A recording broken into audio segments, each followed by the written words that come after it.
هل عمرك سألت نفسك الكهرباء دي شغالة ازاي؟ طيب النور ده موجود ازاي؟ طيب ايه اللي هيحصل لو احنا مش اكتشفنا اصلا الكهرباء؟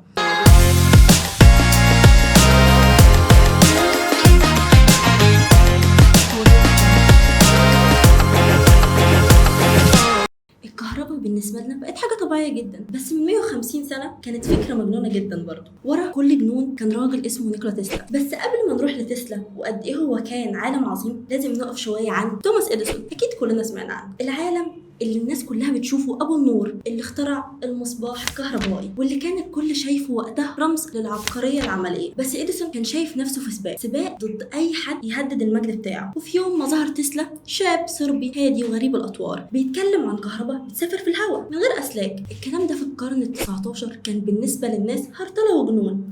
بس اديسون لا، هو توتر جدا لانه شاف في تسلا اللي محدش كان شايفه. تسلا اللي كان ممكن يكسر القاعده. تسلا ما كانش عايز لمبه، تسلا كان عايز العالم كله ينور.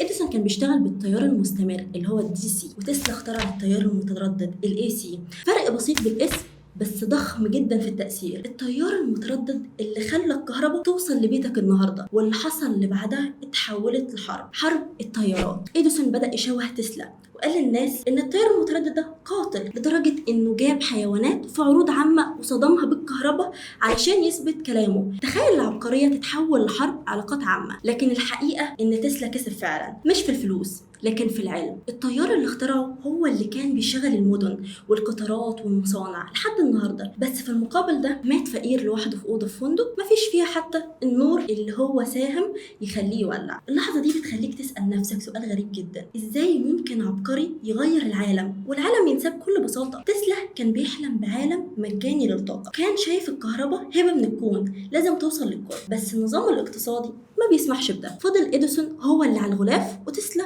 هو اللي في الهواء، حرفيا زي افكاره. ولو هنبص بعين العلم، كل مره بتشغل فيها لمبه او موبايل فيها تيار متردد اللي هو اي سي بيجري في الاسلاك، ودي بصمه تسلا لحد الان اللي عمرها ما اختفت. كأن العالم كله بيمشي على نغمه عبقري ما كانش حد مصدقه. في الاخر اديسون صنع اللمبه، لكن تسلا صنع النور. اديسون نور البيت، بس تسلا انار حضاره بالكامل. وده بيفكرنا بحاجه مهمه جدا: مش دايما اللي بيظهر في الصوره هو اللي عمل المعجزه.